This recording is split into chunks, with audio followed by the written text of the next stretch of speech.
Mis queridos hermanos, reflexionamos la lectura del Santo Evangelio según San Mateo, capítulo 5, versículos del 17 al 19.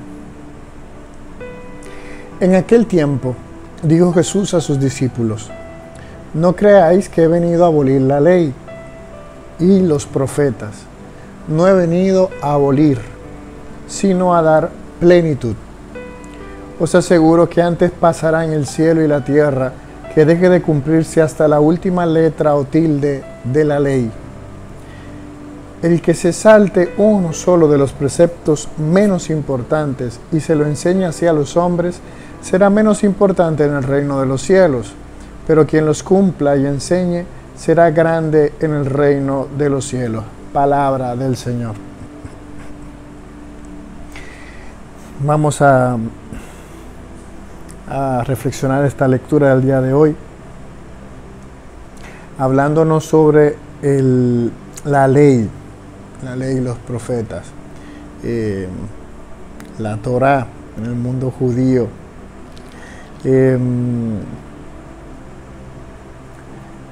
Cuando Jesús hace referencia en que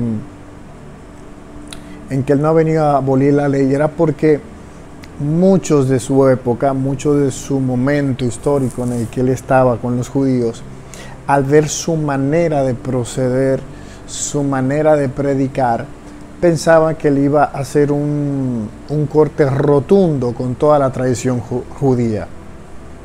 Un giro de 365 grados, donde iba a dar la espalda a todo lo que tendría que ver con la tradición judía y hacer algo totalmente nuevo. Y no era así. Jesús venía a cumplir lo que ya en el Antiguo Testamento se venía profetizando, se venía hablando. El Señor se iba manifestando, revelando, mostrando ahí en las Sagradas Escrituras del Antiguo Testamento. Él quería dar a entender que aunque muchas de las cosas que estaban ahí iban a pasar, es decir, no iba a seguir haciéndose, porque Él lo iba a llevar a su plenitud, a su transformación. Dígase el culto en el templo, dígase la Pascua judía. Ya esa no es la Pascua de los cristianos, nuestra Pascua es Cristo, Él que fue inmolado, Él es nuestra Pascua. Y ese culto de sacrificios de animales, ya eso iba a quedar atrás, porque eso que ellos estaban prefigurando llega a su plenitud en Cristo, tiene su verdadero significado en Él. Y así muchas de las profecías, muchas de las cosas que habían, esa cultura, esa tradición había mantenido, Jesús lo lleva a su plenitud, a el verdadero sentido del por qué se inició esa tradición. Entonces hay muchas de esas cosas que Él no va a abolir, por ejemplo, los mandamientos, el decálogo. Otra cosa es todas esas normas y leyes que fueron agregando ellos. Tenían un montón de leyes, rituales, cultuales que practicaban los judíos. Él sí mantiene esa ley, ese decálogo dado por Dios ahí en el Sinaí. Lo único que esta ley ya iba a dejar de ser una ley desde afuera. Es una ley que iba a ser escrita en los corazones. Una ley que iba a ser desde adentro, porque lo iba a escribir el mismo Espíritu Santo en el corazón del ser humano.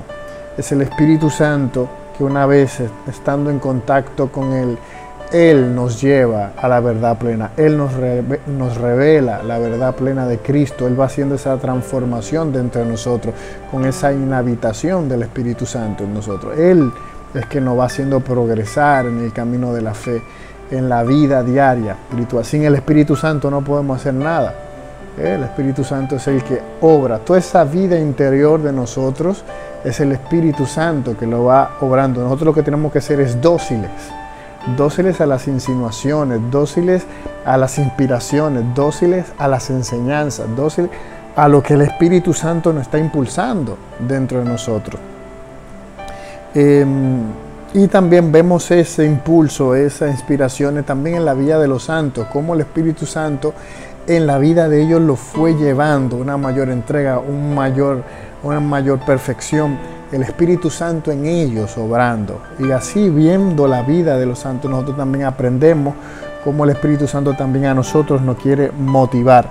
Por tanto, Él no ha venido a abolir esa ley, sino a darle la plenitud, darle el sentido verdadero, darle la profundidad, dándole el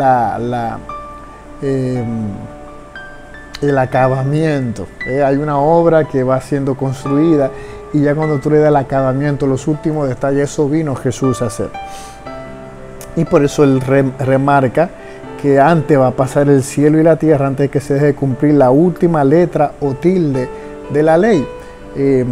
Cuando Él está hablando aquí de la ley, también hay que tomar en cuenta, Él está hablando en el plano de escritura, haciendo referencia a los profetas y la ley, o la Torá, como esos escritos, como Levítico, como el Pentateuco, donde se encuentran esas prescripciones del Señor.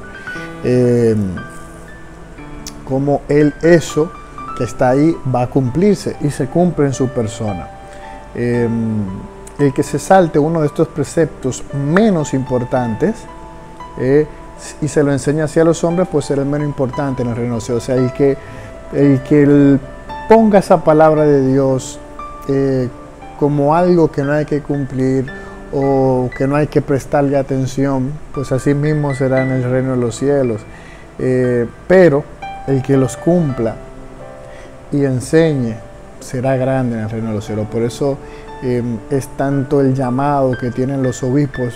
Eso es parte de su ministerio. Los obispos deben de confirmarnos en la fe, deben de enseñarnos los preceptos del Señor. Esa es realmente su vocación. Es parte de los tria munera, esas tres encomiendas que tiene por su ministerio el obispo.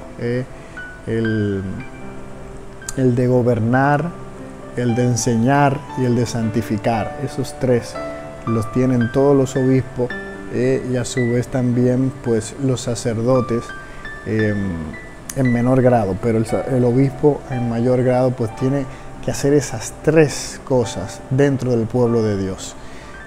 Enseñar y enseñar esto. Enseñar y enseñándolo, pues ellos serán grandes en el reino de los cielos. Eso no significa que tú y yo no lo podamos hacer. Claro que sí, tú y yo también podemos enseñar a los demás el camino que lleva hasta el cielo. Ese camino que a nosotros nos ha traído alegría, nos ha traído felicidad, nos ha traído sentido. Y con nuestra alegría, con nuestra entrega, con nuestro vivir y proceder, también enseñamos a otros que ese camino es un camino practicable, es un camino alegre y es un camino que va hacia la vida eterna. El que tenga oídos para oír, que oiga.